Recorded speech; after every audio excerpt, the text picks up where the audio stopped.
Hey everyone. We are ready to get going with another episode of For Mac Guys Only today. It is going to be episode 404, and we're going to be doing something that we have never done on this show before that I can remember. I don't think we've ever done this before. It stems from a conversation that Eric and I had in the pre-show stuff a few episodes ago.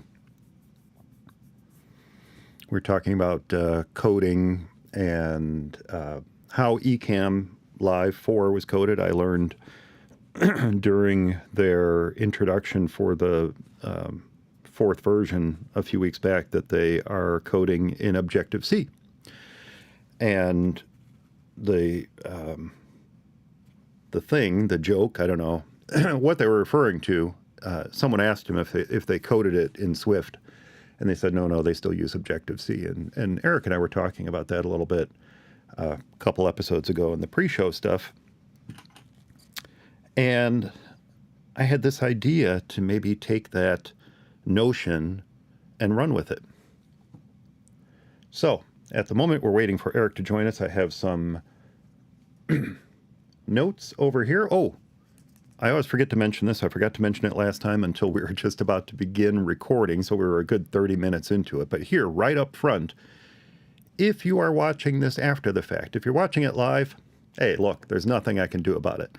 But if you're watching this after the fact, pay attention. Down here, boop, right there, I'm going to have some chapter markers. So you can actually click, and a little window will pop up over on the right that will show the chapter markers I put into the episode. So if you want to jump to a particular bit of conversation in the pre-show, if you want to jump to a particular bit of conversation in the show itself, use the chapter markers and jump straight to it. So that's what they are there for. And that's actually why it takes a little bit longer to get the video episodes back out again after we go live. The video remains unlisted. If you know the URL, you can get to it, but it remains unlisted because I'm going through it and I'm adding all the chapter markers. However, I don't do that until after the main episode of For Mac Guys Only has been released to the podcast feed. So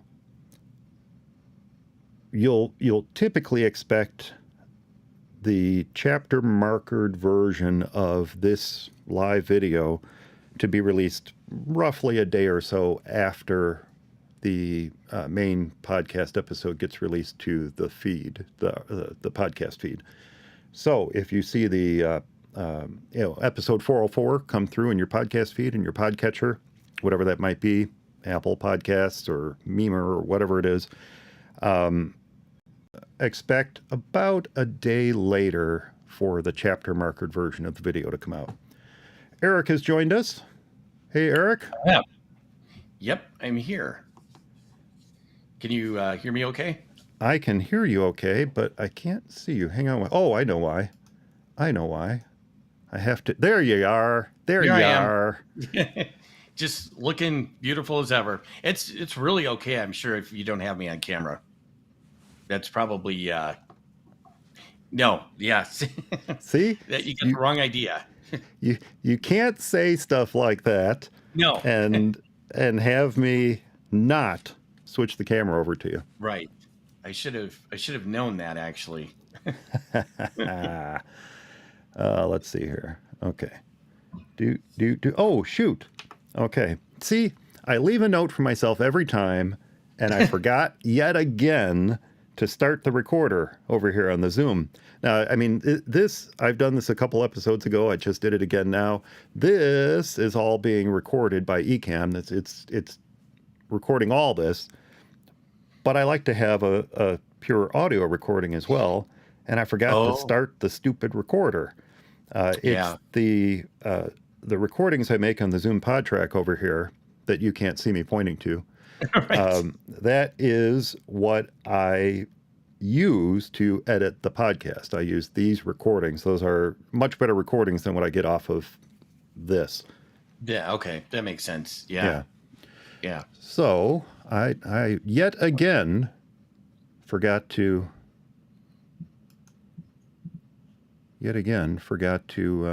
press record. But we're going now. We're recording now. We're all good now. We're So all good now. that's awesome. So I was telling And you folks. can see the chicken fan. So the chicken fan. So we're all good. We're recording. Wait, where is Whatever. it? No, it's Yeah. this way. This way. And that way. Exactly. There we Very go. good. Yeah. There we go. Actually, you did better than I did. You're not even here. Oop, whoop, Hey, oop. speaking of the Buck, buck, buck, chicken, buck, buck, buck, buck. the rooster, did you hear about that guy that was killed by a rooster with a? And it said in the headline, "Guy attacked or guy killed by a rooster with a violent past." And Oh my apparently, God. I know it was in Ireland, and yeah, it's actually pretty. I guess he scratched the back of his leg or something, and he must have got it just right or something. Oh And my gosh. yeah, That's unbelievable. awful. You know, I was picturing some sort of violent attack by the rooster, but yeah, that if you get hit with the right artery gets hit, yeah, yeah, yeah, you're gone. Oh my gosh, that's gone. awful. No, It is I've heard of folks having, wild turkeys fly in front of their motorcycle and be killed and things like yeah, that, yeah, especially up in Wisconsin. But yeah, no, gosh, that's a new one to me. yeah. That is a new one too. It's yeah, it's pretty tragic. Yeah, like you said, it just yeah, any weird thing can happen. You just don't know. Yeah. It's just the what was I thinking of? Um, okay, so today's thing, coding on the Mac, right?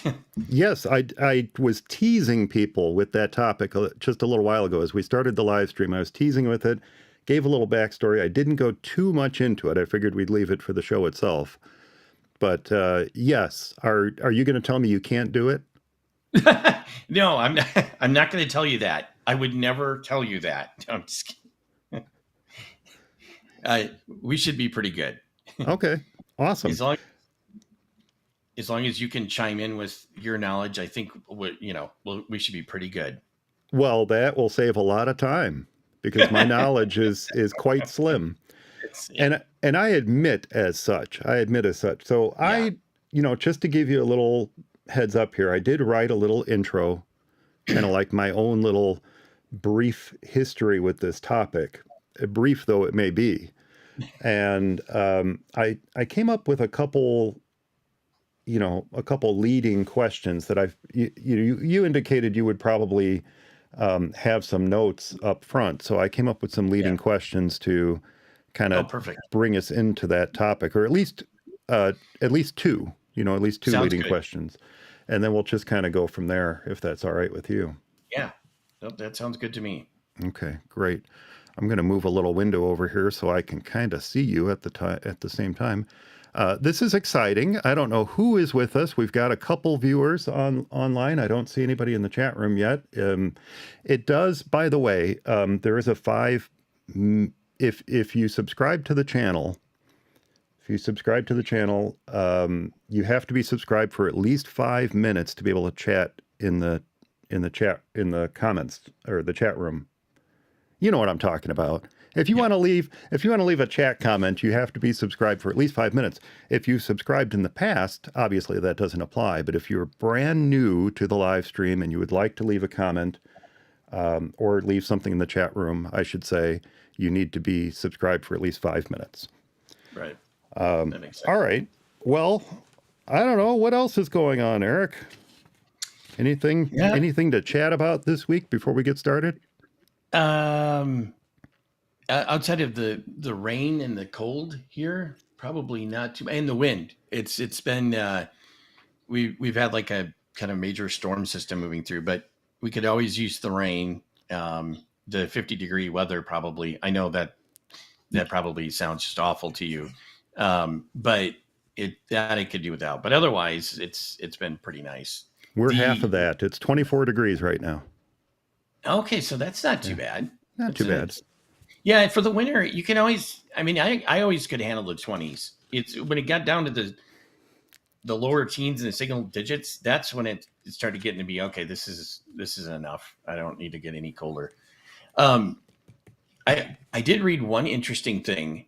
Um, Apple, with their watch, they have been working on a non-invasive glucose monitoring thing, Yeah, which I thought was, kind of chasing after the wind or whatever. I thought that's going to, I don't know how they could make that work, but apparently they've got it to the proof of concept stage, and it sounds like they've got something that's about the size of your iPhone that can strap to an arm and hmm. take glucose readings. So, but it sounds like it's still years off from actually being put into the watch and somebody wearing it, but they're trying to get it to the point where it can detect pre-diabetes. So Which is incredibly useful. yeah, exactly. Actually, if they can get it to work, it would be incredibly useful for diabetics who have to prick their finger probably 3, 4, or 5 times a day, at least 3 times a day. Yeah. And even if you get used to doing that, the problem is your fingers. Diabetics run into trouble with their fingers getting calloused up, and then it gets harder and harder to poke that. So, I mean, that would be a real boon if they were able to get that to actually work. So, The little bit I know about it uses lasers. yeah, that's interesting. And I said that on purpose that way, because everything's better with lasers. Lasers. But it's lasers apparently that they use to read. And I completely don't know the proper terminology, but apparently they read the layers under the skin with a laser That's somehow to determine blood glucose levels. It's incredible if anybody can do that. Now, right. I've heard in the past that Samsung's been working on stuff like this. I Oh don't know yeah, if Google's sure. been working on stuff like this. I'm sure there are third-party companies that already have products that do similar things, but Yeah, gosh, to not have to prick the finger or wear a constant monitoring type monitor. system, if you can just Right, wear something on your wrist all the time, and at least give, if not the most accurate, but reasonably accurate results, right. accurate enough that you can know if you're trending in the right direction or not. I think that would be Exactly. incredibly valuable for a $300 device you can wear on your wrist. Yeah, no kidding. And it kind of makes you think too. You wonder how close we're getting to the days of the tricorder, where somebody can hold a little thing by by you and say, "Oh, you're this." I mean, it's kind of amazing now. Just all the non-invasive. You can take your pulse, you can take your blood oxygen, heart rate, all that stuff without having to stick a needle into you or do anything like that. I mean, your blood pressure too. I mean, obviously the blood pressure cut, but it's just kind of amazing to think that we're getting there with this stuff. Quite honestly, I'm not sure that we aren't at the stage where we have tricorders. Yeah, If you think about it, this right. is the little thing you wave It's over. It just happens to be strapped to your yeah, wrist, and up this to is your the wrist, thing you right? hold in your hand, and it just doesn't have the little flip up thing to show you the little spinny dials and stuff that they used to have in the. Right. Other than that, Yeah. I'm not convinced we don't have tricorders in our pockets already. Yeah. No kidding. Seriously. That's actually a good point. And I mean, you take like the phone, there's how many other sensors you can add to the phone. And with an app, now you can detect whatever, something that maybe the phone didn't do when it was made, but now it can do with the right add on or whatever. Yeah. No kidding. Yeah. Hey, by the way, did you get a new band? Because that looks cool. I This don't think I've seen is that. it's not a new band. I've had it for a while. This is one of those It's like the opposite of the one you usually. third-party sport bands. This is Yeah, like the purple. yeah, I like the purple too. I like the purple shining through. I just ordered some Yeah. more actually, and it's interesting. Apparently, when you buy these cheapo third-party bands, they don't like to sit around too much. The part that slides into the watch on some of my bands has corroded, like the aluminum or whatever that they use in the aluminum or steel or whatever they use in the, not the magnetic part, but the slidey part that goes under Right. the rubber. That Yeah. corroded and It no got longer just stays. enough gunk on it that it can't slide into the watch anymore. You know So, what? I think I did that too. Yeah. Yeah. yeah. And then the newer That's bands, I don't think I have one at hand here, but the newer bands don't. So this is a third party band, and it was probably maybe, I don't know, maybe $5 on Amazon. But this looks very yeah. much like the Apple bands, the way it was Yeah. manufactured. Oop, there we go. The way it was So that manufactured. so you shouldn't have any trouble with that. No, the newer ones have an extra loop here. They Okay. they still Right. Right. they Yes, they still do. have this little knob, but they have a little extra loop on them. And Yeah. they're all doing it now. It's not just one manufacturer. They're all doing it. And quite frankly, that's probably all coming out of the same factory or factories and just I'm sure with it is. different brands on it. But Yeah. I like the sport bands a lot. I don't like them well enough to pay, $40 for a band. No, I don't either, and I kind of feel bad, but I know I don't either. I'm glad that Apple is, hasn't really gone nuts, and I mean, it because who can afford that? I mean, I would have far fewer bands if I had to pay those prices, or to get a different band. So I'm really thankful that there are those options out there. I've been using like I don't know if I have that on when you were out here or not, but it's like a loop band where it's just all one thing. Although it does have, unlike the Apple ones, now I can't even see. Unlike the Apple ones, it does have a like a little thing where you can change the.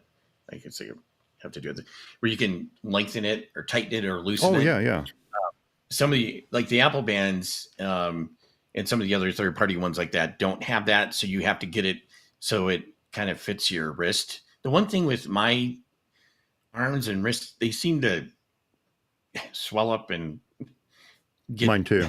Yeah. yeah, go down during the day at different times. So I could never really count on that. One minute it's like, oh my gosh, this is tight, and the next minute it's sliding all over. So you know, I'm amazed at how quickly the third-party manufacturers have cloned Apple's bands for the Watch Ultra. yes, yeah, And they extremely fast. extremely fast. That I almost bought one for this watch that was one of the Velcro style bands. Yeah, yeah, The one thing I'll say about these silicone third-party bands, and I don't know if this is the case with Apple ones. I haven't worn any of them long enough to know, but do be careful where it joins with the watch. That tends to become a wear point. And my wife's band, just last week, we noticed it had a little crack in it. And as soon as we touched it, it went whoop all the way across. And if oh she my hadn't been paying gosh, attention, could have lost the watch. the So watch, right? that is something to pay attention to. It's not the best material in the world, but goodness sakes, you Right, pay $6 for them. So, in right, fact, the ones I just bought, they're upstairs. They're kind of clones of Apple's black band with the yeah, rainbow holes in it, yeah, and they were $3.99 a piece. yeah. I can't expect that to last forever. No, And and I do always pay attention. I always, if I'm going to be doing something where I think there might be some risk of losing the watch, I'm always like making sure it's secure and making sure that it's secure into the watch itself right. and whatnot. Yeah. And the thing is too, I mean, for that kind of price, when you can buy 12 for the price of one, I mean, I know. it's, you know, it's absurd. It It really is is. absurd. It is absurd. And look, they're not made as well, but they're made well enough that I don't feel as Exactly. if I'm putting the watch at risk by using them. And I like to Right. mix and match the colors. I do have a Yeah. black one It, with red holes, and then I have red with black holes, and that's my kind of Disney band. So everyone already knows I have Mickey on my watch, but right. I'll wear the let's see, the red I'll wear, let's see, I'll try to, yeah, the red I'll wear on this side of it, and the black I'll wear on the other side of it, so that Yeah. it mimics Mickey's red shorts and his black body. Right. That's So, awesome. That's a yeah. good idea. The one thing I don't like about the newer style third party bands is that extra loop. I suppose on one hand it makes it more secure. On the other Yeah, I was hand, going to say. yeah, it does make it more secure and less likely to fall off immediately if the little knob gets disconnected. Right. But it does add a little extra step when you're putting them on. Yeah. I don't really care for the extra loop either. And like you, I kind of thought, well, it probably makes it more secure, Yeah. but it's sort of annoying. And for some reason too, it seems like it makes it a little bit tighter than I don't know. It where on the normal ones like that, I can maybe put it in loop 4 and it's fine. Now it's kind of I have to go down a loop and it's sort of like in between. I don't know. I don't like that. I've got only a few bands with that extra loop, Yeah. but I don't really care for it. Yeah, It's I don't particularly care for it, but there's no other options anymore. Buy the Apple right. Band, or you buy. I don't like the ones that have the rectangular knob on them. Those are harder to snap together. But there are plenty with the round knob like Apple's that work fine. We're good. Yeah. Yeah, I don't think I've seen a rectangular knob. I don't know. So, Maybe I've. so you're going to have problems buying them. Eventually, they'll rip. Yeah. They'll get that wear point and they'll rip, or the bar that's inside the connection point obviously corrodes. I had one that I didn't really wear much at all, and I couldn't slide it into the watch because the bar had corroded in it. So Is that something? Yeah. cheap Well, metal, and yeah. I've actually got that where I bought a brand new band and I couldn't slide it into the watch. And again, it was a cheap band. That's all there was to it. I suspect it's cheap aluminum versus stainless steel, and Right. it just Yeah, that would make sense. there's a reason you pay $40 for the Apple ones. Right. Yeah. Right. Exactly. All right. Well, what do you think? Should we try this? Let's give it a go. All right. Despite starting the recording late, I can still take note of when we start the show. 18:30. Last couple times I've forgotten to mark down when we stopped, which is a bit of a problem. Yeah. With the final with the end card music, that's the word I was looking for. With the end card music, it's easier to tell with the waveforms. I can actually see where the music is coming in at the end, and that helps me locate the end of the show. But it's easier if I just write it down. It's amazing how much I rely on those waveforms on stuff. I actually almost can tell, like, because you have certain words over and over again, you almost can tell, okay, that's where this word, I can find it. It's insane. Yeah. Yep, my ums and ahs and coughs and stuff are all, look, 16 years of doing this, I can tell where that stuff is. Yeah. All right. Well, now we're 19:30. Okay, we'll get started. We have a couple folks watching. I don't want to waste their afternoon. Although I did have someone write and say that he enjoys putting the show on from YouTube on the background while he's working, and he's really enjoyed the pre-show banter, as it were. All this stuff that we talk about. Admittedly, some of it's not terribly exciting, Right. but and I told him, this is what we do when you and I get on the phone. This is what we do when we used to record. That's what's kind of fun about this. When we used to record the show and I would just record it on my Zoom H6, all this stuff existed. I have 16 years of pre-show stuff that never made it out into the world. Right. Right. That's true. Yeah. I didn't even think about that. Greg's in, see, I didn't want to share your name, Greg, but since you're in the chat room, Greg is with us. He's listening in while he's working. That's awesome. Hey, Greg. Very cool. I was going to say, you said on numerous occasions, I should be recording this, or we should just have recorded this, Yeah. Yeah, we should Yeah, record every conversation we ever have. I know. The one thing, now we haven't done this a lot. Sometimes in the past we would have a lot of post-show banter. And because we spend so much time on pre-show banter and then the show and, little issues while we're recording and things like that, we haven't done a whole lot of post-show banter.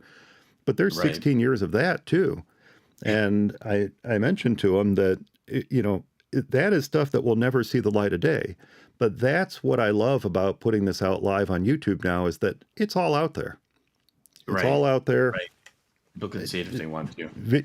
If anything, very lightly edited. There was something the other week that I chopped out of the final YouTube video because there was something wrong with the recording or something, and I just said, you know what, there's no point in having that in there. I just chopped it out. And the only issue with chopping it out is that YouTube then goes and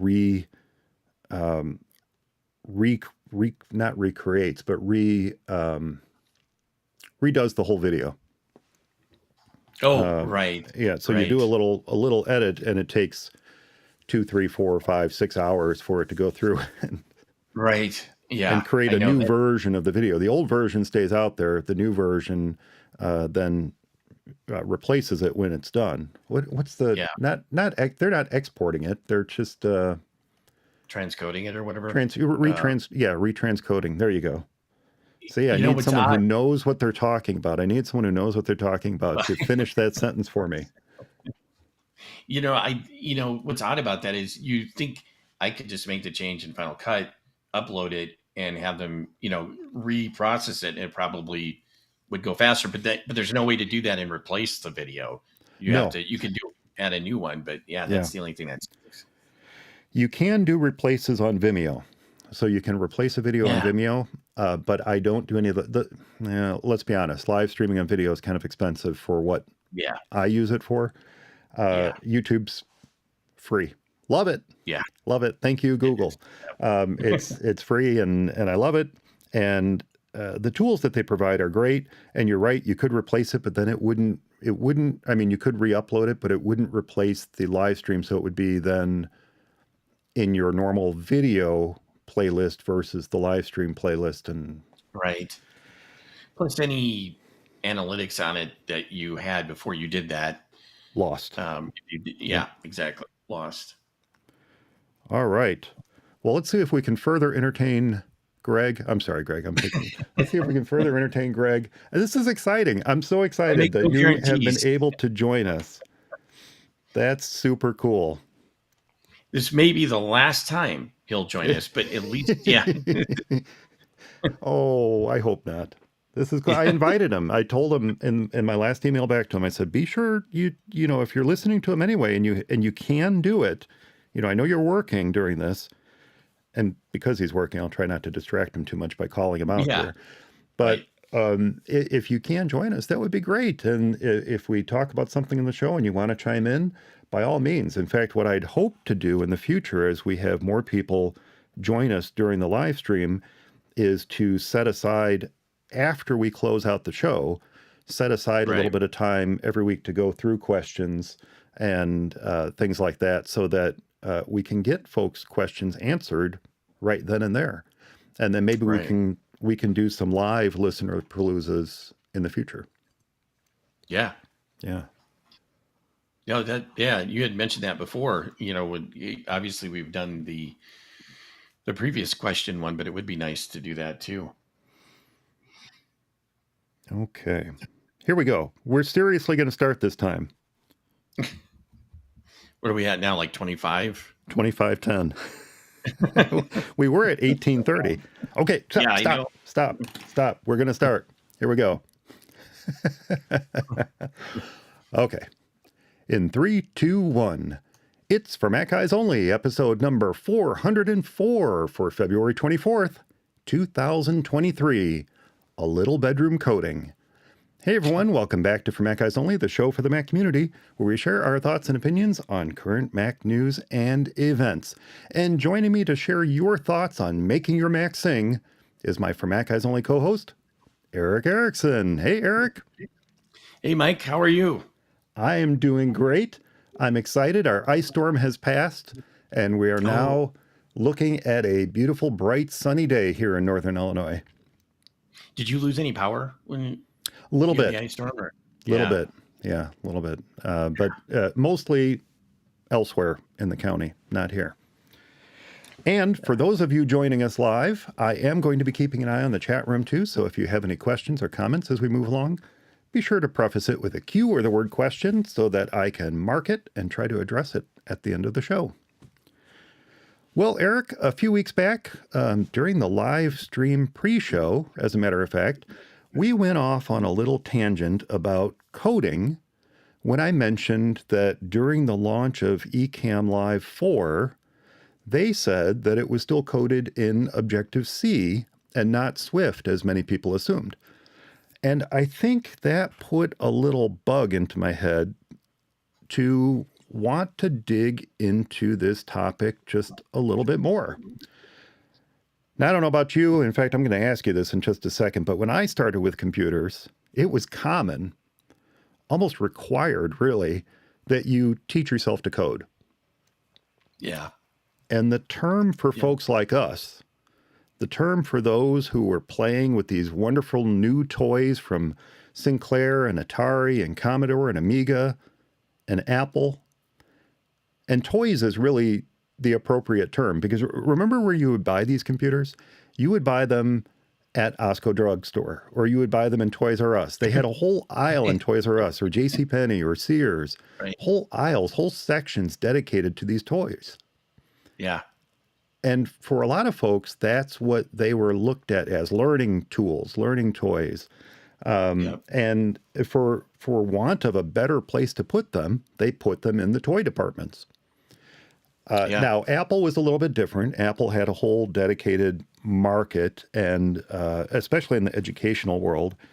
So they weren't looked at necessarily as toys. But when you're talking about a $99 Sinclair ZX81, or a $250 Commodore or whatnot, those didn't fall in the same category as something like an Apple II. Right. Anyway, those who were playing with these wonderful toys, well, we were often called bedroom coders. And that's because that's what many of us were. We were amateur coders sitting on the floor of our bedrooms. I can still picture this in my head. Sitting on the floor of our bedrooms, computer bits and baubles strewn all over the place, staring at a screen, which was usually not a monitor. We didn't have monitors then. Apple's had some monitors, but we didn't have monitors. I didn't have a monitor. I had a 13-inch black and white television. That's what I connected my computer to.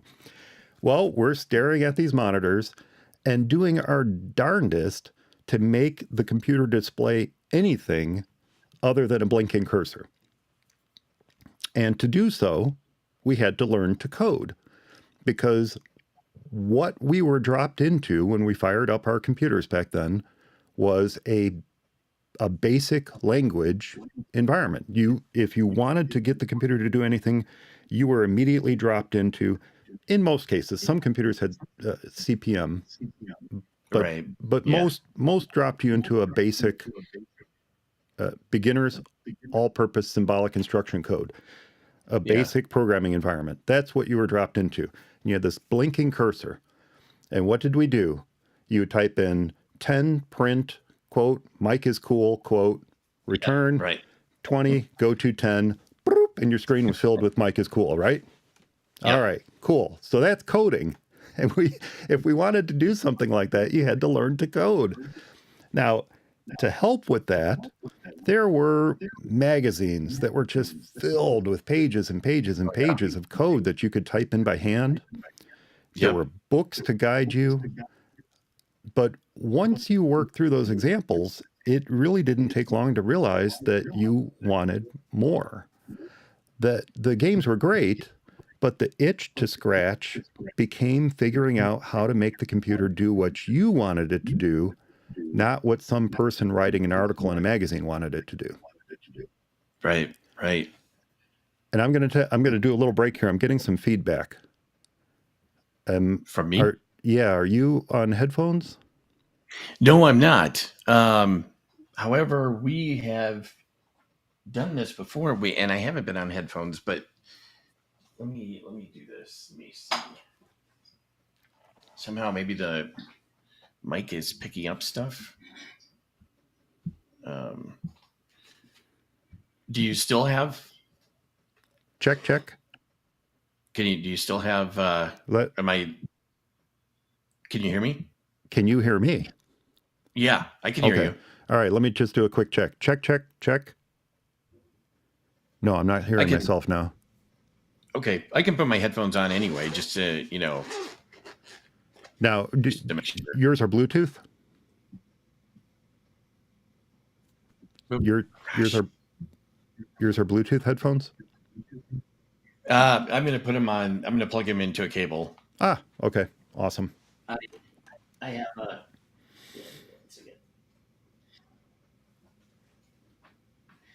They are Bluetooth, but I do have a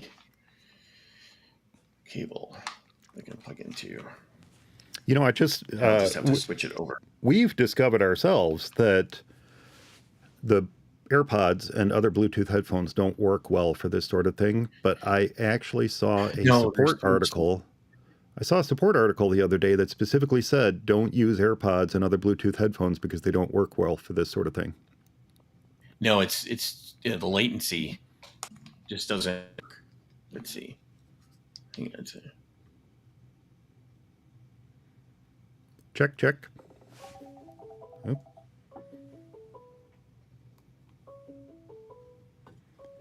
Apparently I forgot to mute my computer over there. You still there?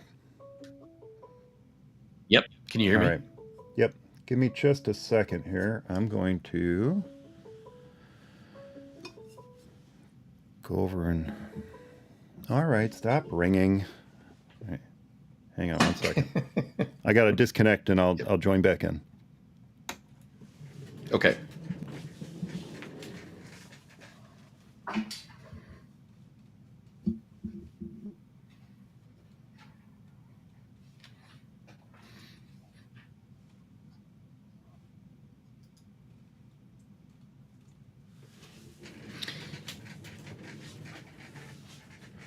Greg's wishing he didn't join us now, isn't he? I was going to say, if there was any confusion about this being a live recording of the show. See, and now he can compare this to the actual final episode and see all the horrible stuff that I lopped out. Right, exactly. Although that was a nice little musical tone. You know what that is? That's Google Voice ringing over there. Oh, okay. Okay, yeah. That makes sense. Yeah. No, I don't have that sound. Yeah. All right. Oh, it's through a browser. So I'm logged into Google Voice in the browser. And I don't need it here. I use it at the office. I have a desk phone that connects to Google Voice here. At the office, the device that allows a desk phone to connect to Google Voice died, and they're not making them anymore. So mine here at home works. The one at the office doesn't. So at the office, I have Opera. Opera is dedicated to being signed into Google Voice and allowing me to take calls there at the office. And I have Opera open here, too, for anyone who might text me, but then it rings as well because I have it set up to ring. So, oh, that makes sense. Yeah. So not only does my desk phone ring, but that rings and my phone rings and everything rings. And all right. Yeah. That just reminded me I should make sure I'm on Do Not Disturb so my stupid computer doesn't ring either. Yeah. Oops. All right. So where was I? Oh, magazines. Oh, man. Yes. Oh, yeah, yeah, yeah. Pages and pages of code that you had to sit there and type in by hand. It was it was horrific. When you think about it, Yeah. looking back, it was horrific. It was bad for the back, for one, because you'd be lying there on your stomach, typing in stuff on a membrane keyboard, Yeah. hoping that it all, and then the worst part was when you were all done and you pressed run. That was like the moment you would press run and hit return, and it wouldn't work. Yeah. And There'd be you'd have some to bug sit in there. it. Yeah. Yep, you'd have to sit Say, there and what go did I do through. wrong? Yeah, and very often Yeah. it wasn't anything that you did wrong at all. It would be Right. an It was error in in the the code. magazine. Yeah. Yep. Yeah. I was just going to say that. I was, yeah. I did have a, it was, I think it was, oh my gosh, not a Tandy, not a, TI it was 99. a little, yeah, it might have been, yeah. And it was like a Texas Instruments, I think. Yeah, TI 99 4A. Yeah. So I did have one of those that practically was like a keyboard that you plugged into your television. And you're right. It was just in the toy area, or it's almost something like it. However, I did cut my teeth on a lot of stuff in an IBM clone that my parents had bought, and that was in an office desk or office hutch. So, and I wasn't necessarily coding in the bedroom per se, but at that point, but still very similar. Yeah, it was around 19. Well, let's see. It would have been, it was around 81. 81 when my friend Ray sold me his Sinclair ZX80. It was a lunchroom transaction in the high school. Right. And then I Yeah. got hooked on that, and I bought from Osco Drug. I bought the American version of the ZX81, which was the Timex Sinclair 1000. Okay. And then for Christmas of '83, I got the American version of the ZX Spectrum, which was the Timex Sinclair 2068. Okay. And each one was a progression in feature set. The ZX80 had a membrane keyboard and 1K of memory. The ZX81 or Timex Sinclair 1000 had 2K of memory, but you could expand it to 16. And then third parties would have 48K and 64K add-ons for it. Both of those were membrane keyboards and cassette-based. And then the Timex Sinclair 2068 was different from the British ZX Spectrum in that it didn't have a rubber chiclet keyboard. It had a plastic keyboard, still kind of chiclety, but it had a plastic keyboard and 48K of memory, and it had a cartridge slot so that you could use cartridge-based software in it rather than have to load it in from cassette. So it was quite an advancement over what I'd had before.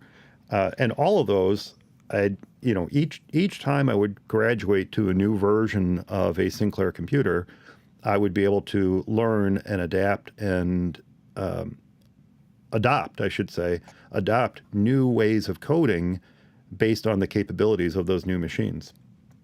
So, Right. Yeah. very, very, very cool. So while I didn't do much in AppleSoft Basic, as I just said a moment ago, I spent a lot of time learning the ins and outs of Sinclair Basic. First on that ZX80, then on the Timex Sinclair 1000, and finally on the Timex Sinclair 2068. Or, as I said, as it was known throughout the rest of the world, the ZX Spectrum. Now, the funny thing was that Basic wasn't the only language that I needed to learn. So in order to make the Spectrum and the ZX81 really sing, you actually had to dip your toes into Z80 assembly language and talk. Oh, yeah. You had to talk almost directly to the processor that was at the heart of every machine. And it was the Z80 on those machines back then. Now, assembly it's not machine language, but it's just like one step away from machine language. Exactly. And, talk about typing in code when you have 3 pages of assembly that's all written in Xcode, Yeah. and there's one mistake. Yeah. It's That's insane. it's insane to go through and find that mistake. But when you do, Yeah. gosh, you feel a rush, you feel a thrill that you were able Yes. to solve this problem that you were faced with.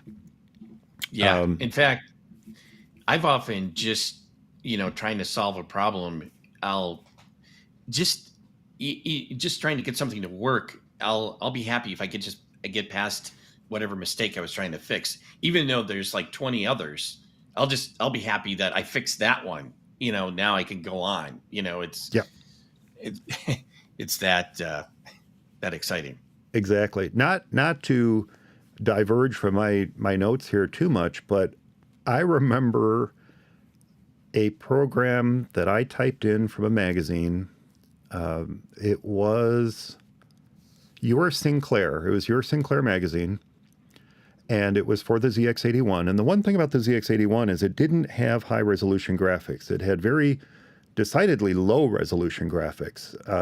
It was basically 40 columns across by textually. It was 40 columns across by 20, 25. Oh. No, not 80. It was 40.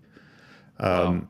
And it might have even been Yeah. less than 40 now that I think about it. It might have been the Spectrum that was 40. Either way, it didn't have high resolution graphics, and it had symbolic graphics. It was like a square made up of 4 smaller squares. And then the way that those smaller squares were arranged, you could then use these symbols to create graphics on screen. So if you wanted, let's say the head and a body, you would use the symbol that had 4 solid squares, and then you might use a symbol that had, like an L shape to get the neck and then the shoulders, Right. and then you might use some that had diagonals to get the arms and stuff.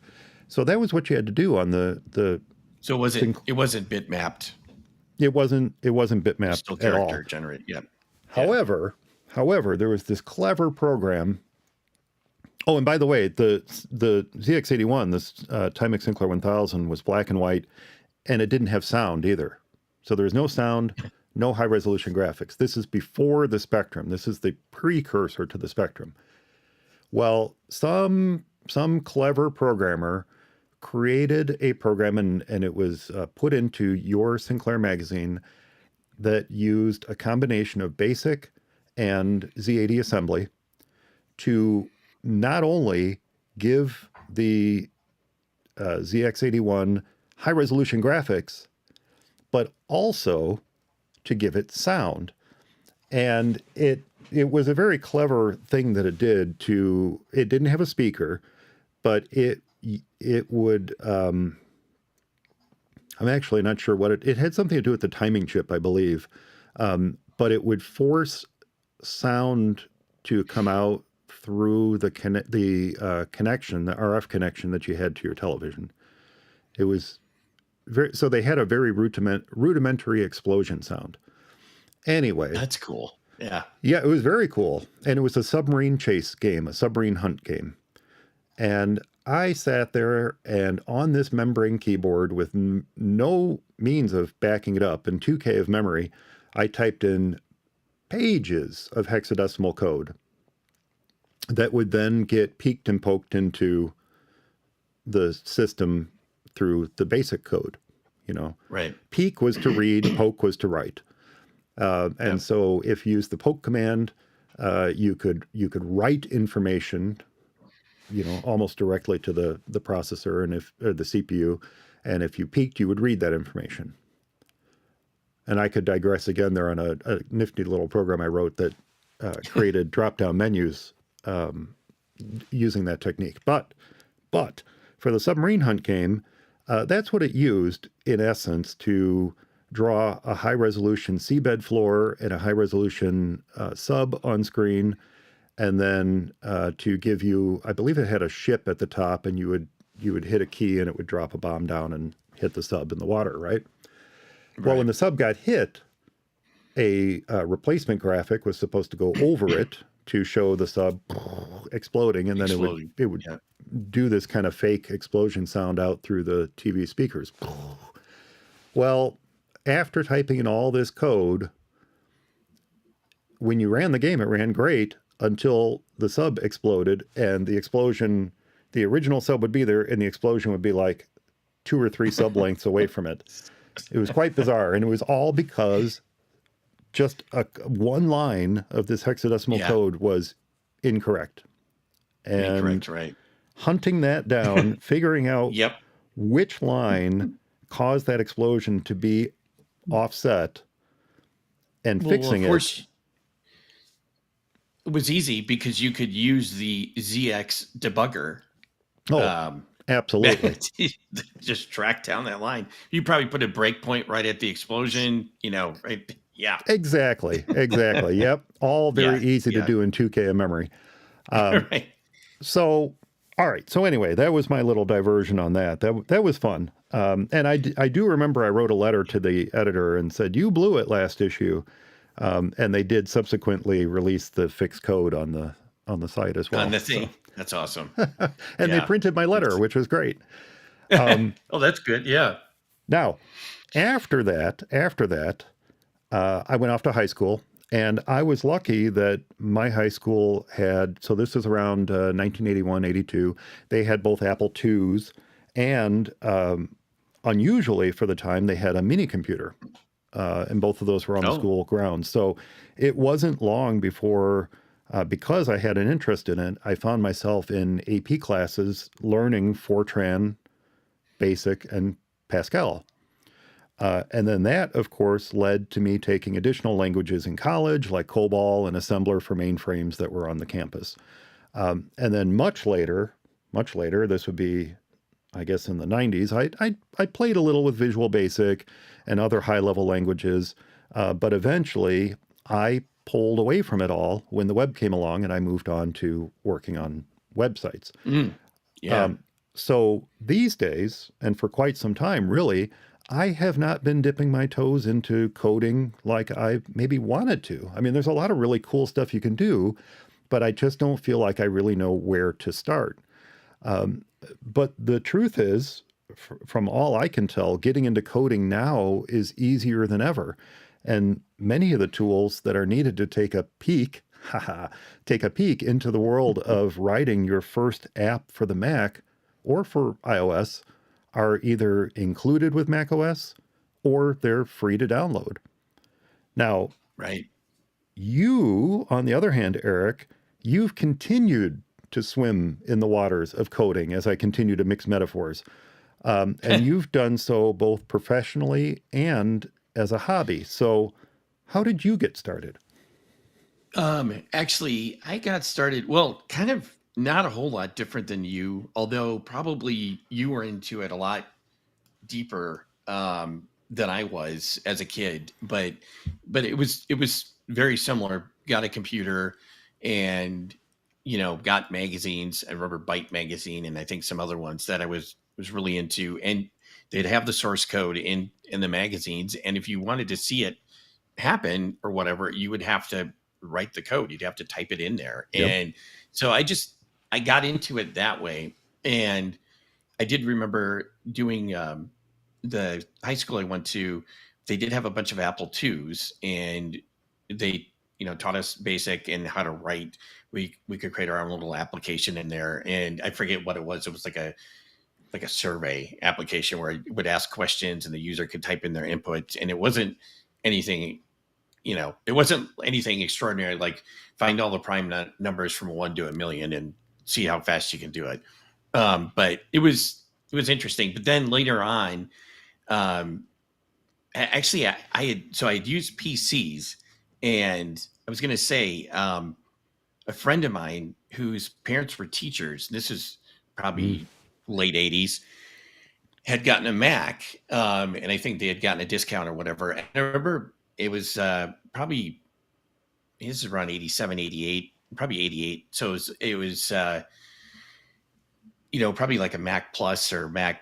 I'm trying to think what it would have been. But I remember just playing around with it after using, MS-DOS and pretty much growing up using that, or, even before that, like you said, the ZX or the TS99, I think is the one I had now that I think about it. But it just sort of like, I remember just like creating a folder and dragging it to the trash. And I'm like, this is like a game. I'm like, the computer itself is like, I remember I was just really amazed. Or you would go into a word processor and you could see what you typed and then like change the font, and which was huge. Not only just make it bold or not bold, but rather than having some little thing on the screen that told you, okay, that this word is now bold or underlined, you could see it bold, Yeah. and you could use these different fonts, which I didn't even know what those were.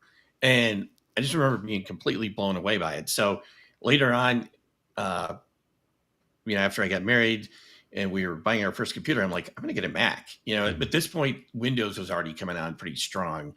Windows 3.1 at the time. But I thought, what, I'm going to do that. And then eventually I went to school and got into programming. And although it was more on the business end of things, and so I ended up doing Java on distributed platforms, and then which was a hot language back in the 90s, and it's still heavily used today. And then but also I did COBOL and did some assembly and other stuff on the mainframe. The company that I worked for had a big mainframe, and so we did that. This kind of a little bit of everything, and it's kind of gone from there. And then, like you said, it kind of went to the web after that. I mean, I kind of, even in our,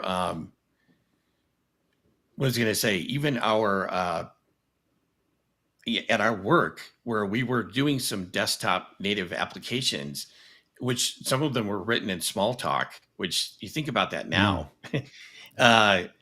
which was like, I think the first object-oriented language.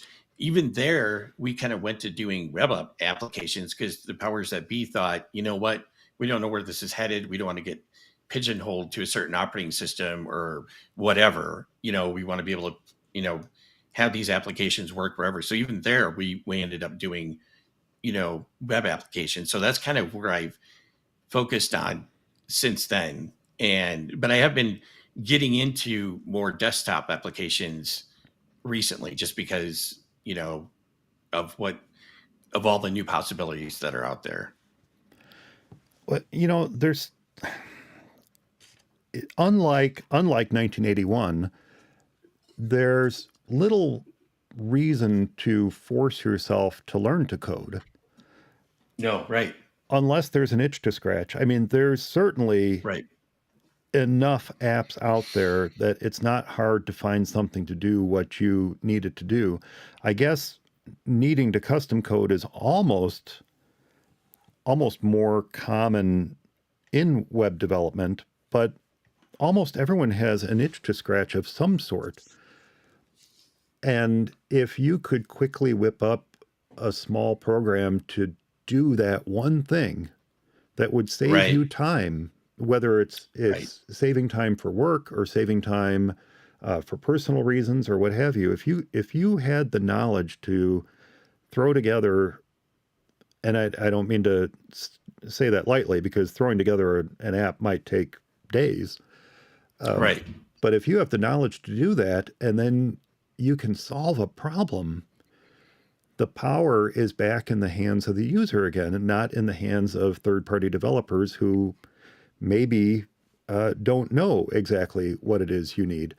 And where some of the power really comes in is if you dip your toes into the open source world and you find an app that does almost what you need, but now you have the skill set or are willing to put in the time it takes to modify that code, make it do what you need it to do, and then contribute back to the open source project and improve it at the same time. Right.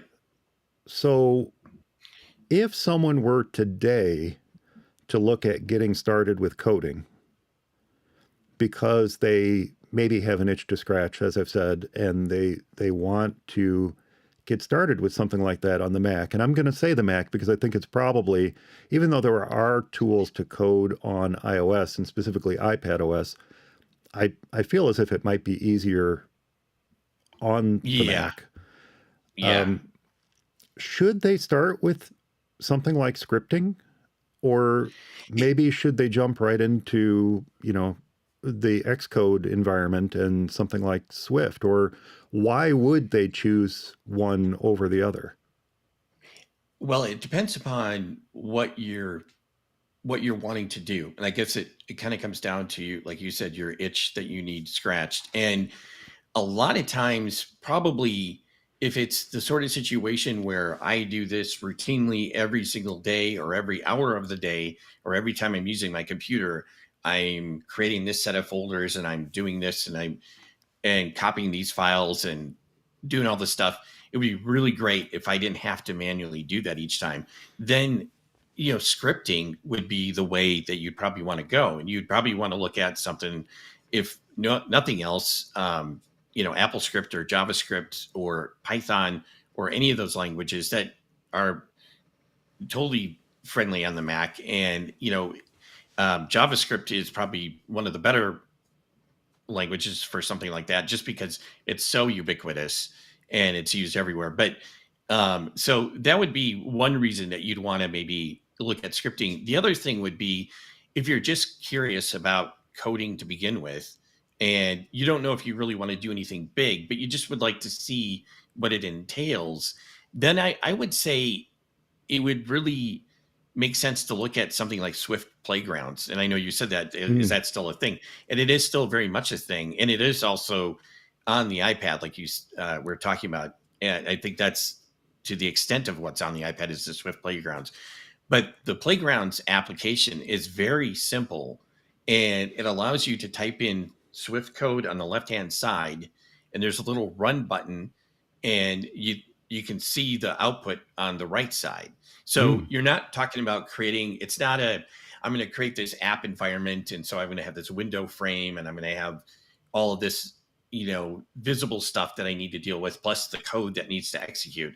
It's just the code that needs to execute. So, um, for example, you take the first type of, what you were talking about there before. You said, what did you say? Print, Oh, hello Mike. world, or Yeah, Mike is hello world. great. Yeah, Yeah, Mike is yeah, great. life is Yep. great. Yeah, and so yeah, you could just literally on the left hand side type print, open parentheses, life is great in quotes, end parentheses, hit run, and then it'll show up on the right hand side, and that's like all there's to it. So that's a real simple way of, and you don't have to do anything more. I mean, there's nothing, you know, there's no large environment that you need to open up and have all this extra code generated just so you can see it inside a window. And that's where I think Swift Playgrounds is a really good way to start. Plus, Swift is an open source language that was created by Apple that has that shares a lot of the syntax, kind of the common syntax. I'd like to say, like, not exactly C syntax, but similar. Mm. So a lot of these languages, I think, kind of were, I don't want to say begat from C, but C kind of came out in the early 70s, and has a certain kind of syntax. And in other words, the way that the words that the instructions or the language, what the language looks like, and the words and symbols that make it up. And so, Java, Swift, Objective C, all that look very similar. So it's not if you do one, you can do them all, but if you get used to one of those languages pretty good, you can feel your way around in the other ones pretty well, as easily as well. But again, like I said, so this Swift Playgrounds thing, you can do, regular script code or Swift code that you to create whatever function you want to, or you can, start scripting. Although scripting, I would recommend probably doing in the shell, where you know, Like a doing terminal. like something like Swift.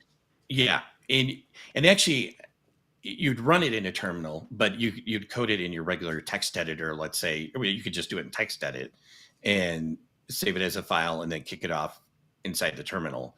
And in that example, instead of like just print, life is great, you would have a little statement before that. I think it looks like a comment, and I think they call it the magic comment, but it would be like #1, and then where the Swift uh, compiler, where the Swift code actually exists, or the runner, you should say. So it'd be like user bin local env and then Swift, and then after that you'd have your print statement, and then you would just execute. Then you go into your terminal.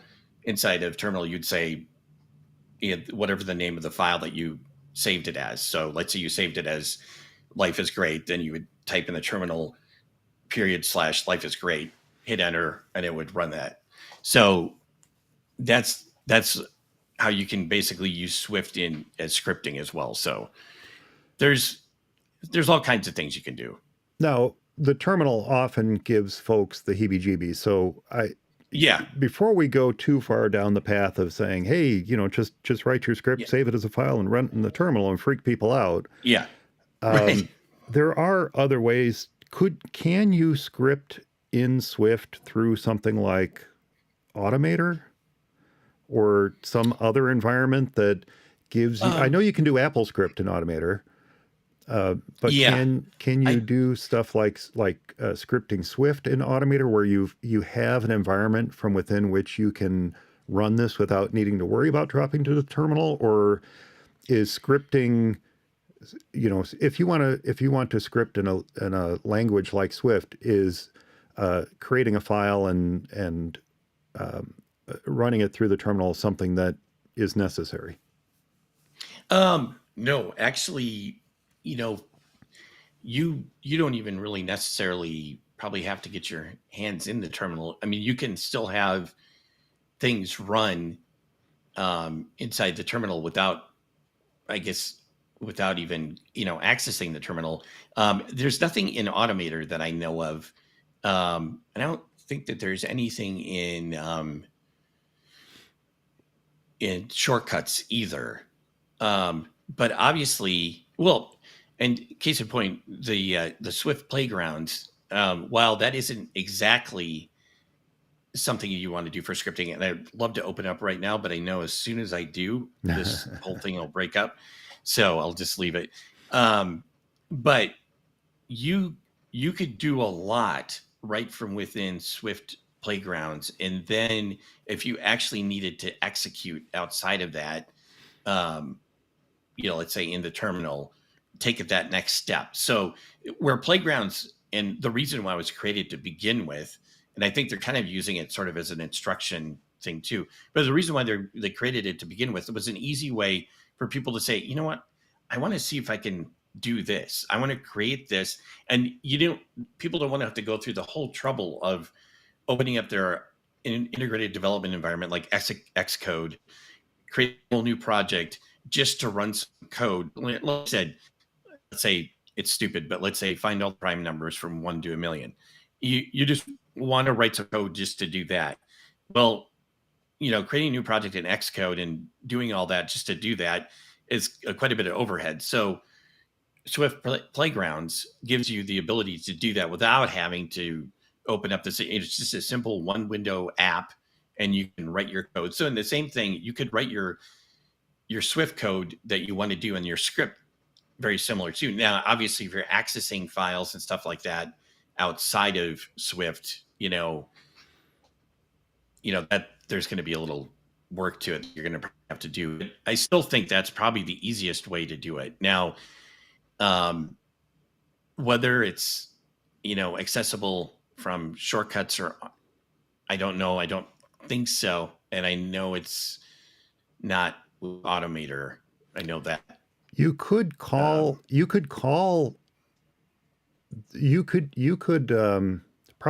AppleScript, you could make a call out to that saved file that you created that contains the scripting code and execute it from within Automator, could you not? You probably could, actually, now that you say that. Yeah. Depending upon, and from AppleScript, actually, AppleScript is kind of weird in the sense that you probably could almost execute Swift from within there, because I know you can, with AppleScript, you can put in Objective-C code, almost the way you were talking about with basic and assembly. It's a little different, but Mm. AppleScript, there's a lot of things that you can't do inside of AppleScript or with AppleScript. So Apple's giving you the ability to basically stick in Objective-C, and I'm thinking probably with that now Swift, to do some of those things, where they have those functions within those languages to do that. So you probably could do that using AppleScript as well. I'm Okay. thinking you probably could execute. And, Yeah. and we probably are still jumping ahead of ourselves a little bit there. Yeah. I'm as you're talking about this, I was struck by the idea that it's odd that with C having been around as long as it has, that when I went into computer science in college in 1985, it wasn't even really a thing that was offered to me. I was offered Fortran, I was offered COBOL, I was Yeah. offered Pascal, and I liked Pascal. Pascal reminded me a lot of BASIC and Yeah. assembly. That was really what the focus was on, because back then there there was something in the arts program at our college where they would encourage art students to carry out interesting little graphic projects on Apple IIs. And I only know that because I helped one of my dorm mates with her project a couple times, and it was actually pretty cool. And it was nothing more than making lines dance around on screen to music. That's what it Yeah. was. What it But was. it was effectively coding, and it was coding in Yeah. BASIC. But Yeah. that wasn't really the path that they put computer science students on. They put them on the path to go work in business. So it was Business. COBOL, Yep. it was Yep. Fortran, it was assembly. Yep. And C was not, to my knowledge, C was not offered. And if it was offered, I missed it. But I kind of wish it was, because Yeah. No kidding. the way you're describing it and what I've seen of C code, it really does not feel that dissimilar to BASIC. Yeah. I still think that to this day, BASIC is probably a good place to start for a lot of folks, because It is. it's a nice structured language. It makes sense. It was It designed as a does. language for beginners. I mean, it is called Yes. beginner's Yeah. all-purpose symbolic instruction code, for Right. goodness sakes. It was Right. designed as a language for beginners, and though sneered at by a lot of professional coders, and I get where they're coming from, because it's an interpretive language.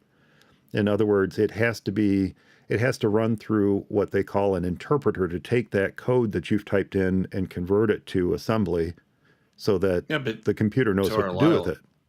Yeah. right. So is Python. So is a lot of languages that Yeah. everybody likes. It So needs to be I mean, Java is the compiled. same way.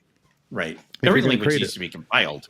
Yeah. Yeah. I mean, It, yeah. Sorry. Go ahead. anyway, so sometimes it's sneered at, but I think Yeah. it is probably a good place to start, and you can still get copies of Microsoft Basic if you wanted to, or you could fire up an old Apple II and play around with AppleSoft Basic, or there's new versions of the Sinclair Spectrum coming out, and I know that because I purchased one on Kickstarter and I'm waiting for it to come this fall. But you can still noodle around with BASIC. Visual Basic is still a thing, to my knowledge. It is. Yeah. In fact, I was going to say, if you're inclined to do that, a great way to jump into it would be in like using something like Excel. Visual Basic, I think it's VBA, Visual Basic for Oh applications, yeah. Yeah. is in Excel, and it's on the Mac as well as Windows. But you can write macros in Visual Basic, and they can be as complex or as simple as you want. And especially if you're a person that is pretty good with Excel, or you know your way around, and you've wanted to kind of automate some of that stuff, or even just put in edits to catch people from whatever. That's a terrific way to get into coding and to kind of learn about it. And it, like you said, Basic is a great language for that. It's a lot more forgiving and more intuitive too than C, or even some of these other languages that we've talked about. But Yeah. it's it's terrific. I think like you said, it gets a bad rap for whatever reason. I don't know. I mean, people just, I think, is something COBOL gets a bad rap, yet Yeah. it's Well, still widely used, still and widely used. Yeah. yeah, and it's for what it does. I mean, you look at Fortran. I mean, COBOL's, I don't think, hardly much older than Fortran. Yet Fortran, people are, oh yeah, well, that's for science and it's a scientific language. Well, yeah, COBOL's for business and that's used for, not saying that COBOL should be around forever and that there aren't better things, but for what it does, it works good. And all these languages are kind of a tool. And I think different tools for different jobs. And I say that too with BASIC. And no, BASIC is a terrific language, especially if you just want to, break into it and not have something completely, whatever. It's definitely a great way to get into it. Yeah. The focus of the conversation, of course, isn't about basic specifically, but if you Right. want to understand the basic structure of a coding language, even get into simple things like data arrays and reading and writing data to the computer's memory, sorting uh, uh, data, things like that.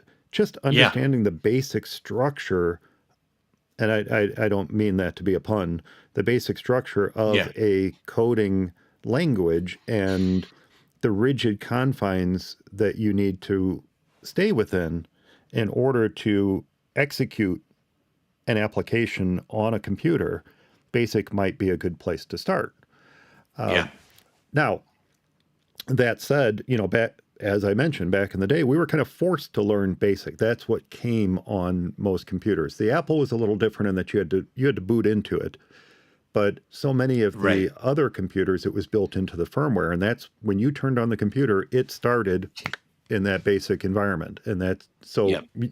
Look, if you wanted to load a program, technically you were using a BASIC command to load the The program program. from tape Yep. or from disk or what have you. So, that's kind of, you were kind of forced to do it. Now you're not forced to do it. Now you have this wealth No. of choice of languages to go with. Let It, me ask you a question about these beginning tools we were just kind of hinting at. So, two of the tools that come with the Mac are Automator and Shortcuts. And then you mentioned Swift Playgrounds, which I believe is available for iPad OS and possibly iOS. I don't know, but iPad OS and Mac OS, correct? right. Definitely iPad and Mac. Yeah. iPad and Mac. Yep. So very briefly, what's the difference? Is Shortcuts really coding? I mean, could you consider that coding? I kind of do. There are languages that are built upon blocks of pre-written code. But if you were talking to somebody who wanted to get started with coding, would you even suggest shortcuts? Or would you jump straight to something like Swift Playgrounds? That's a good question. And I think it probably comes down to what they want to do. But again, if it's automation, and if it's, trying to automate something that they have to do repetitively, or just kind of dally within, I would almost say shortcuts is a great place to start Mm, because, well, it's not necessarily a language per se, that has a lot of the same elements to it. And without, I guess you could say a lot of the the setup, but I mean, you have variables, you have, logic, you have control in the way you can flow the data through. Um, and you also, even though shortcuts doesn't provide a way out of the box to do it, there's something called data jar, so you can save variables for, from one run to the next, mm. Oh, cool. or keep stuff around, which is really nice. And but it kind of, I mean, as far as like seeing how, the idea of a program, because it's really still, no matter what, whether it's the old basic, from the spectrum, or whether it's something new today, it's still input, the magic happens, output. Mm, It's hmm. that's the computer in a nutshell. That's the Alan Turing, you know I was trying to think. cathedral, whatever you want to, so that, and it's still, and that's exactly the way shortcuts work. You have data coming in, however it comes in, you process it, and then you have output. Whether you save a file or update something or move something from here to there, it's still the same thing. So in that sense, shortcuts would be a really good way, or even Automator. Although, I think they're moving away from Automator and doing more with shortcuts. Yeah, we're not sure the fate of Automator at this point. It's still there. Right. It's still there. Yeah. Yeah. And I would also say AppleScript too, but that gets in deeper than shortcuts. And I'm not totally sure of the fate of AppleScript either. So I think it'll still be around for a while, but I wonder if they won't move towards something else eventually. So even though, going back to what I mentioned a moment ago, the rigid structure of BASIC and other languages, and, just understanding that that structure that you need to maintain in order to get that magic output, right? Certainly shortcuts fills that role. That goal. Yep. Yeah, yep. You can't just higgledy-piggledy put stuff together in shortcuts and have it work. Right. You still need to understand the structure, the flow, yep. and ultimately, how the input you give it is going to be output at the end. That all still needs to fall into place. And with you just saying that, kind of made me think of something. You kind of need to know the data types too. If you have, let's say, a date coming in, well, you can't convert that into text or something. You can't turn that into something that it's not. You can't. If, in other words, you can't do math on a letter. You can't. Mm-hmm. Even though you do it in algebra all the time, but you can't do A plus B. It doesn't work, so it does teach you that sort of stuff that is in languages, as well as, like I said, the logic. If, this equals that, then do this, otherwise do that, so you're learning the if else sort of thing, going on. It doesn't get much more complex than that, but it's a good starting point. Like you said, the structure's there. And where shortcuts does do, though, is it does make things easier in the sense that not necessarily it'll try to guess, but it will cover for you. So if you don't, if there's a certain thing where it can do something for you, it will, where languages generally won't. So, yeah, they're very unforgiving. And Automator did much the same thing. If you tried to drag a block in and something else was needed for that block to work, it would tell you, hey, you need to add this as well.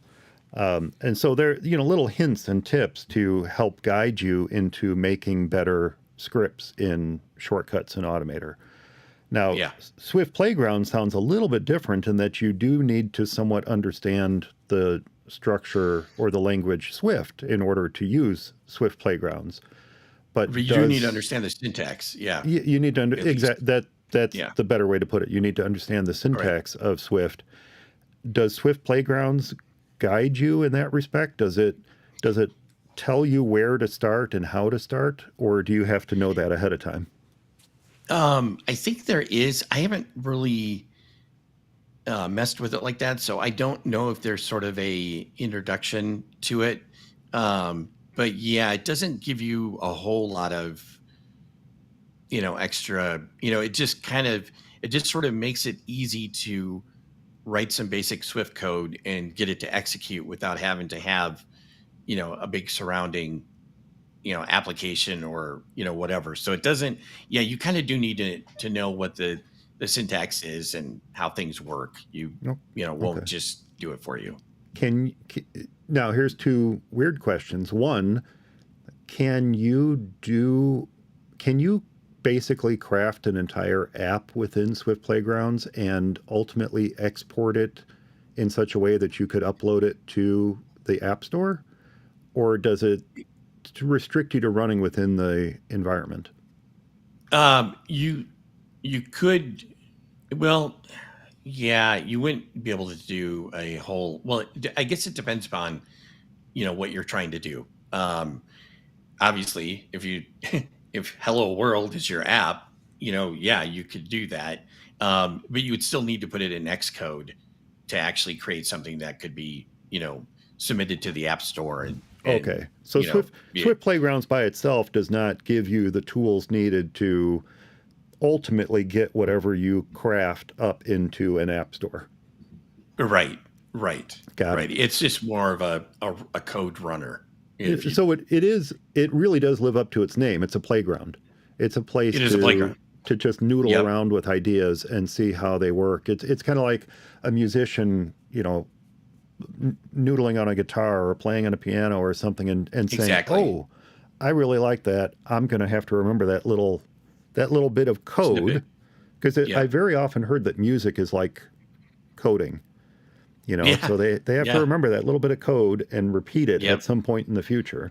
So Swift Playgrounds is kind of that same thing. It gives you that opportunity to just kind of noodle around, come up with something that works, and then ultimately take that something that works and bring it into a full IDE or integrated development environment that is something like Xcode. Right, exactly. Okay. Yeah. Okay. So then that brings up my other question. Can you take stuff that you've developed in Swift Playgrounds and easily bring it into Xcode? Yeah. In fact, actually, Xcode does have Swift Playgrounds built into it. And that's where it first started, it was within Xcode. And I think they've basically just pulled that chunk out of it and created a separate little application out of it so that you don't have to have the full blown Xcode. But that was kind of the whole point behind it, was just like you were saying, to noodle around, to try to do something where even if you're working on let's say a larger application and you're trying to write a specific thing or function for it. And so normally you'd have to, run, point that I'm trying to see if it works. And then, now execute that. With Playgrounds, it's just more or less just execute this part. Okay. Did I lose you? Cool. Everything's froze on my end. Yeah, you were frozen for a second, but I see you're coming through again now. Shoot. Oh, maybe you can't hear me. What is going on? I'm going to have to put Greg's Gotta Love Live shows back up on screen again.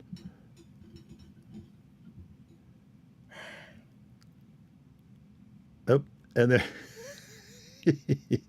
and there goes Eric. Boink. He's gone. Well, I expect he'll be back with us again in just a moment. Here, I'm gonna go ahead. Yep. Did I lose you? Yeah. Well, you were lost. I'm gonna put Greg's Gotta Love Live shows back up on screen again. I saw that. That's awesome. Because you were talking fine, and then you were frozen, and then you started to move again, but you couldn't hear me at that point. So no. There you go. You just froze when I was in the middle of telling that, and then I never came back. So you know what I got to do? I need to just sit here and just. Yeah, I know. Then I'll just immediately. Yeah, that kind of freaked me out just now when you did that. So because I just immediately get this sinking feeling like, oh no, he's froze again. He's froze again. All right. So let me ask you this. So for someone thinking about getting into coding, we've thrown some of these terms around, and I just want to kind of clarify this just a little bit. Swift, Objective-C, and some of the older ones we mentioned, like Fortran and Pascal and COBOL. These are the basic. These are the programming languages. Right. And then we have something called the development environments, or the IDEs in modern terminology, I believe, unless I'm using outdated modern terminology. No, An IDE that's it. is an integrated development environment. Now, at the start of our conversation, I mentioned firing up a Sinclair and you'd be dropped at that cursor. That was the Spectrum's IDE for all intents and purposes. That was the development environment. You had a cursor, you would type in your code, the code would appear above the cursor, and you just keep typing and typing until you are ready to run it, and you press run. Now we have these environments where you type in all your code, you've got a window for that, You've got a window for showing what's happening when the code is run. You've got, as you mentioned earlier, tools to help debug the code as Right. you run it and there are errors. You can now debug that code and help guide you. And then, there's bits and snippets of code that you can bring into these and Right. utilize the code of others to help make your project better. And we're not talking about stealing code, but things like open source, Right. going out to GitHub and grabbing a snippet of code that might help make your project a little bit better and then contributing back to that original project if you enhance theirs and what have you. So there's all these Yeah. possibilities, but this all takes place within the integrated development environment. And in the Mac's case, that's very often Xcode, but there are Right. other development environments too. In fact, Microsoft has one available for free that's been around forever. It used to cost money, and now you can just download and use, and that's called Visual Studio. Yeah. Visual Studio. Right. Uh, And and I believe they still have Visual Basic within Visual Studio, and they have some other languages in there too, like C and it's C sharp. Usually C C sharp. sharp and F sharp are the big ones. But C sharp is kind of their .NET language, which C sharp is Microsoft's open source language, much the same way that Swift is Apple's open source. And Swift was created because Objective C was getting long in the tooth, and they were trying to update the language to have the more modern features that languages have, and they just found that it was too hard to do, and so they ended up creating a whole new language.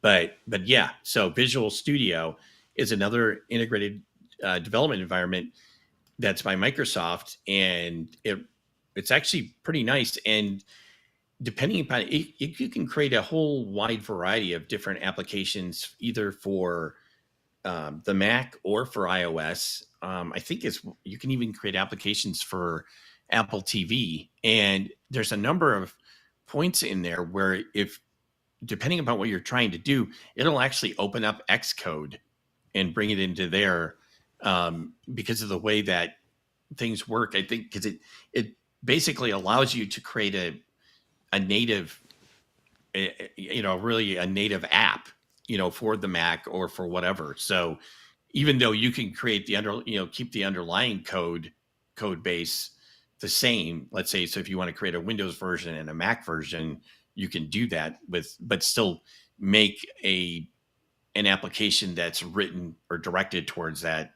platform. So you don't end up with like an application that looks, you probably have seen applications like that where they're we froze again, didn't we? Nope. Briefly. Yeah, there you go. Yep, you're Briefly, back. yeah. Yep. Uh, Applications that were not necessarily written natively for the Mac, so they don't support all of the native features that the Mac has.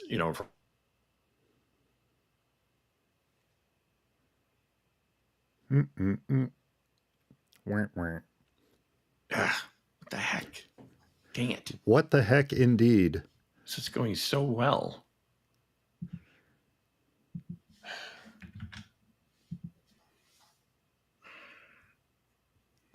And now we get to watch live Eric deal with the frustration of losing his connection.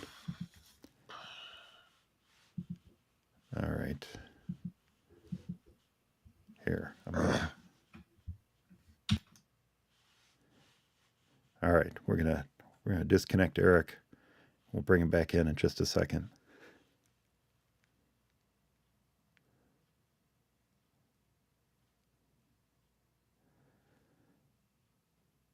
No, I believe I'm still coming through okay. I do not believe that this is a problem on my end. I think I'm coming through okay, and somehow, somewhere, this problem is on Eric's side. Now, we're going to find out. We're going to find out in a couple weeks, because we have a guest joining us on the show. There you are.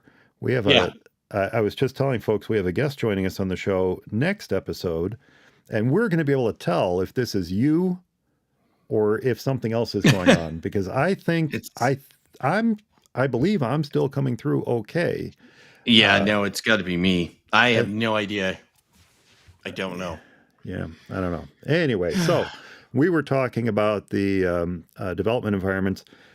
One question I had. So you mentioned C sharp. We've talked about Swift. Are these unique to Xcode and unique to Visual Studio, or being open source, can you do C sharp coding within Xcode and Swift coding within Visual Studio? Um, no, No. it's they're open source, but yeah, I you probably could do C sharp, but it's not going to. As far as compiling and running, I don't think it's gonna. And obviously, doing the rest of it, I don't know that it's gonna work. However, in something like Visual Studio Code, you could run, you could code C sharp uh, and run it, or Swift and run it. So the Visual Studio Code is Microsoft's application, and it's a lot less beefier than Visual Studio. However, it's really kind of nice. It kind of falls in the area of like a Swift Playgrounds, but a lot better. I Hmm. mean, you can not only can you code, but you can debug and everything else. So it will compile and run your code, so you can build an application. But it's not as, how do you say, um, robust as like Xcode or even Visual Studio. But it's actually written in Electron. Um, Mm. but Your favorite. it's yeah, my favorite. But it's actually really good. Is especially considering it's an Electron app. But yeah, it's actually really pretty good, and it has a lot of extensions that come along with it that you can install to make it even better. So it's as much as I kind of like Visual Studio, I think Visual Studio Code is even better. So that's definitely one to look at. So before we lost you, I think you were kind of heading toward this direction. You were talking about apps that are developed that don't really look like they're native to the platform, which does, of course, bring to mind Electron. So Right. how does Electron differ? How would someone code an Electron app? To my knowledge, it's basically web-like coding. You're basically coding web pages when you're coding Electron, but it's more than that. Right. It actually, you're coding, you're using the same languages that, HTML, CSS, JavaScript, and it's essentially running on something called node.js, which again we were talking about Mm. interpreting, and that's where JavaScript runs inside a browser and needs a browser to run in, and the browser interprets the JavaScript code and then executes it, and it does whatever thing you want it to do.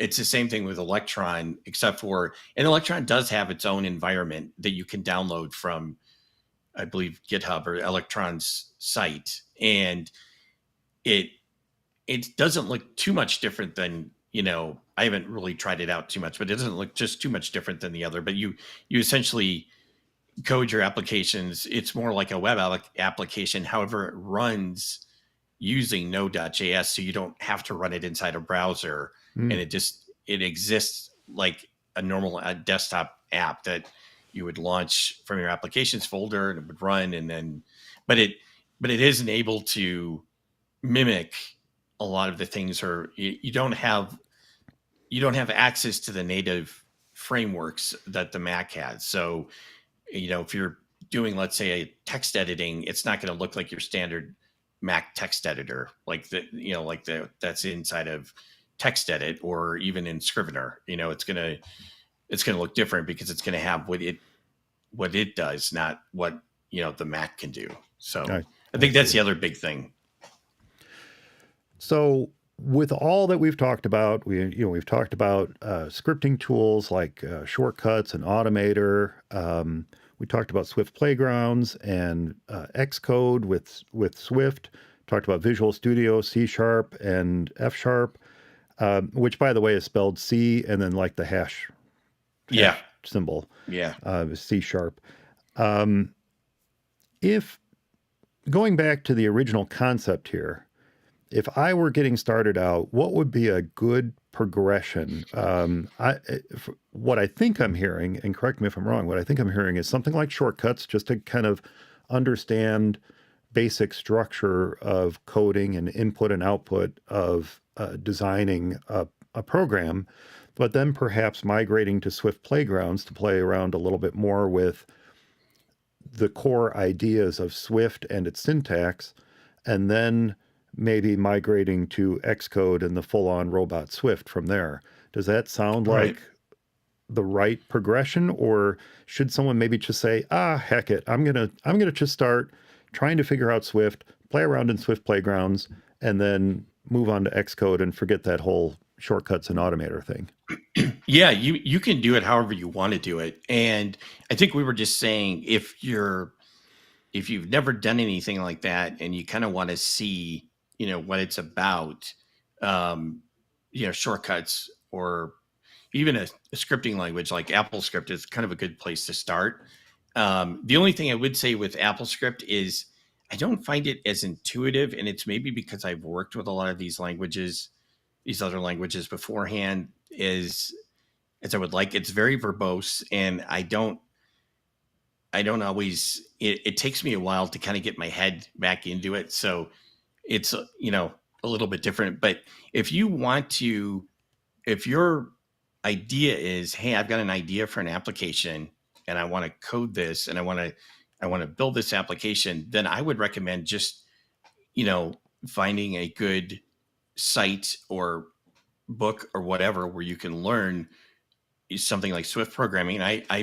You could certainly use Objective C as well, or a different environment altogether. Again, if you want to code it for more than that, and just use something like Xcode or Visual Studio or whatever, and start writing your code into, getting learning that code, the syntax and how everything works, and just getting into it that way. And like you said, there's all sorts of different things you can do. I mean, and we've talked about this before. There's even other languages that are out there and other environments that are out there where you can create applications that for more than one platform. So it's like, but I would say if you're really serious about doing a desktop type application, just to get into Xcode, especially if you're trying to do it for the Mac, and go from there, and learn something like Swift and go from there. Especially if you're just starting out, Swift is a much better choice than Objective-C because, as you Yeah, said, Apple was trying to move away from Objective-C to get something a little bit more modern into the hands of its developers. right.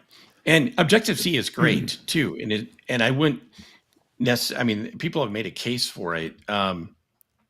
Where Swift is nice is it doesn't allow you to make some of the mistakes that Objective C does, or even just C itself or C++. There's a lot of things where with those languages that they you can have memory leaks and stuff like that, stuff that you have to pay attention to, that the newer languages like Java, Swift, and whatnot, or even C sharp, you don't have to deal with. Mm. And there's even other languages that are better yet, but they don't allow you to, you know, you don't have to worry about that sort of thing happening, because they either have a garbage collector or they don't allow you into, creating a situation where that's going to happen, or they're statically, they're statically typed, so you don't have to worry about, you know, if it right in the compiler, it'll tell you, hey, you can't set this variable to this one because they're two different types or whatever. Mm. Whereas in something like JavaScript,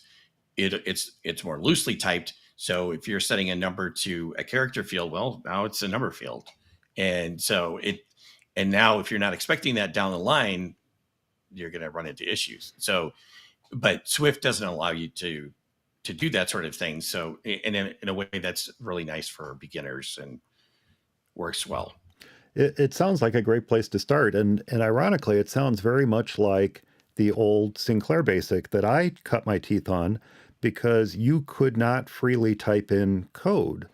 you were restricted to using the syntax that was built into the basic environment, because the code, like if you wanted to type in the print command, all you had to do is hit the P key, because the word print was built into the P key. If you want to go to it, was built into the G key. So if you would type something like, 10, hit P, and the word print would go in, and it kind of forced you to learn the syntax of the language because the syntax was forced upon you, versus other basic languages where you had to sit there and type in 10 space PRINT space. That's quote, tough. It's a lot different. So it's interesting that you say that there's a little bit of a structure to it, in that it's somewhat, I don't know. I don't know if it corrects your syntax, but it prevents you from generating code that would not be possible. Does that? Right. That would not work. Yeah. That would not work. Yeah. Yeah. I have two more things I want to touch on. One is kind of more a theoretical thing. I wanted to get your thoughts on something that's, AI is all over the place right now. There's AI art, there's AI music, there's AI writing, everything's AI. There's now AI code. Right.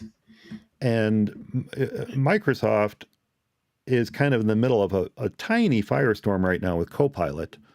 And, the way a lot of this AI works, whether it's art or literature or music or whatnot, is it effectively steals. It steals other people's code, even if that code is not open source, even if that piece of art is not Creative Commons, even if that piece of music is copyrighted. It will go out and say, that sounds good, and it'll pull I'll it take in. that. What does AI know? AI is stupid. AI is a computer. It doesn't know what it's doing. It just knows what it was programmed to do. Right. And so what do you think about something like Copilot? Do you have any opinions on that? That's a good. So when you said Microsoft before, are you talking about Chat GPT or? Well, Copilot GitHub. GitHub, right? Yeah, and GitHub's owned by Microsoft. Oh, they're owned by. That's right. I knew that. I think, and I guess they've updated Copilot to to essentially not take or not have publicly available code that looks like, so in other words, when it's stealing, it apparently will make it look different enough that, I don't know, but you can't get in trouble or whatever. I don't know, but just like a human coder would. Right. Exactly. Yeah. It's supposed to just take from publicly available code, open to begin source. With. Although I do think, I'm assuming even if you have a private repo inside of GitHub, if you say, go ahead, you can use my code, that it's going to pull from your code too. So even if it's not publicly available, but anyway, I haven't messed around with it that much, but from what I've seen, it's pretty phenomenal. And a lot of people swear by it and say, that, it's been around for a little while now, so it's gotten better. And that apparently it does a good job of actually guessing with, what you need. All you have to do is kind of type in a comment and start typing the code, and it can fill in the rest of it. So I don't know, I've just seen stuff and heard people, so I haven't seen it actually. I mean, it's kind of alarming in the sense that, like you said, with AI, everything, you wonder how long it'll be before we're even needed. So I mean, you'll probably have like an AI host in a few months. It'll be like I was going to say Big Hero 6, but it's not Big Hero 6. It's the one with Eve and Wally. Wally. It'll be like Wally. Yeah. We're all just sitting around on lounge chairs drinking our big gulps from 7-Eleven and letting the AI take care of our do all the work. Yeah. That was a very prescient movie. Yes, when you think about it. It was. So, and just to correct something I was saying, I was somewhat being facetious when I said this about stealing. one of the big things with open source, anything, Creative Commons, open source code, whatever, is giving credit where credit is due. And Right. part of the problem that, as I understand it, and I didn't get too much into it, but part of the problem with Copilot is that it was taking code from open source projects and not properly crediting where that code Crediting. came from. And Yeah. and it's less of a problem with Copilot because it is part of GitHub, and GitHub is a big chunk, if not all of it, is open source code. Right. So it does have it's fair to borrow from this other code, but the credit does need to be given where credit is due. And Right. that's part of the problem with AI image generation and AI music and textual generation, is that it's not necessarily being limited to Creative Commons or open source materials. It's borrowing from anything and everything it can find online. And open source photography, I shouldn't say open source photography, but Creative Commons photography versus copyrighted photography, it's borrowing from sources it shouldn't necessarily borrow from. Right. And Right. that's been an issue. And the argument is it generating original artwork, Right. using the mechanisms within copyright law that allow it to borrow freely from commercial pieces, or is it stealing? Right. And I think part of the brouhaha with Copilot is that it was borrowing code and not necessarily crediting. I could be completely wrong on that, but I seem to understand, or my brain wants me to understand, that that's what a big chunk of the issue was. No, I think you're exactly right, actually. And what it should be doing is generating a little legal, like you see if you go inside into the about section of an app, it'll show like licenses or legal or whatever, where Mm-hmm. it'll show the Mm-hmm. source code, the open source that particular application uses, and it needs to do that. I mean, if Copilot's generating a bunch of critical code for your application to work, it needs to attribute that to the proper places, Yeah. where it got the code from. Yeah. So someone who's all in on the Apple ecosystem, I've got Macs, I've got iPhones, I've got iPads, I've got the Apple Watch, I've got all Apple TV, I've got all this stuff. I love it. I want to get into coding. It sounds to me like Swift is really the place to start. Yeah. Swift and probably Xcode. Yeah. And yeah, Swift is definitely really good place to start and possibly end. And so Yeah. here's a thought. If we were to take what we discussed today, and in a future episode, and I'm thinking 2 episodes from now, and I'll say why in just a moment, but could we take some of the things that we learned today and maybe see how or hear how to apply it with some actual coding? Like maybe start Yeah. with simple examples in Swift Playgrounds just to kind of show and describe the process. And maybe we could shoot, or create quick videos that we can also put on the YouTube channel as kind of supplementary material, so that when someone wants to see what we're talking about, they can go reference this video. And just like a little 1-2 minute video, or maybe screenshots or something, where we can maybe start someone down the path of creating a simple application in Swift. Do you think that's something we could do? Yeah, definitely. I think that's a great idea, actually. No, Okay. I think that would be terrific. Okay, awesome. Well, on the next episode of For Mac Guys Only, we're going to have a special guest join us. This is a voice longtime listeners are going to know and are going to love. That's coming back to the show. And he's going to be on to share thoughts on travel and how tech has played key roles in it. So that's going to be our next episode, March 10th, assuming all the scheduling that we worked out remains in place. He's going to be on next Yeah. episode. That's March 10th. And then for our second episode in March, maybe we can go ahead and take that next step into the world of beginning to code on the Mac and take a look at some basic syntax of Swift and kind of go from there. Yeah, that would be terrific. Okay. How did you snag him? Because you can never. Now, can I say the name, or it's Well, we'll talk about that. Okay. We'll talk about that when he's on. We'll talk about that when he's on. That sounds good. Well, then, with that said, I think that's going to do it for this episode of For Mac Guys Only. I hope everyone enjoyed it. Remember, I do love to get your letters. So if you have any comments about the show, a tip to share, a software or hardware problem with your Mac, your own adventures in coding, or you just want to say hi, be sure to leave your comments in the show notes for this week's episode found at formacguysonly.com, or you can drop me a line, mike@formacguysonly.com.